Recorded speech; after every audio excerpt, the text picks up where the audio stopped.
నమస్కారం. నేను ఆస్తి కోసం ఈ పోరాటం చేయట్లేదు. ఎందుకంటే ఇది పోరాటం కూడా కాదు, ఇది ఆత్మగౌరవానికి సంబంధించి, నా భార్య పిల్లల సేఫ్టీకి సంబంధించి. ఇది నాతో ఒక మగాడిగా తొక్కేదానికి నా 7 నెలల పాపని ఇంక్లూడ్ చేయడం, నా బిడ్డలు ఇంట్లో ఉండగానే అలా బిహేవ్ చేయడం కరెక్ట్. ఈరోజు పోలీస్ దగ్గరికి నేను వెళ్ళి ప్రొటెక్షన్ నేను మొన్న వచ్చి అడిగినప్పుడు మీకు అన్ని ఎవిడెన్స్లు ఇస్తాను. ఎస్ఐ గారు ఇక్కడి నుంచి వచ్చి నేను ఇస్తాను సార్ ప్రొటెక్షన్ చూపించాను. కౌన్సిలర్లు అందరూ అక్కడ దాక్కున్నారని చూపించాను.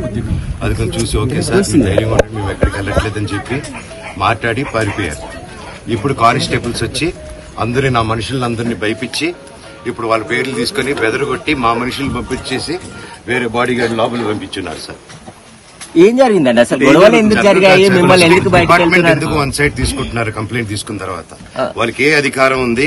నా ప్రొటెక్ట్ చేసే మనుషులు పంపించేదానికి అధికారం ఉంది. ప్రపంచంలో నా అందరినీ కలుస్తాను సార్. బయలుదేరి మీ తండ్రి మీ మీద కేసు పెట్టారు కదా.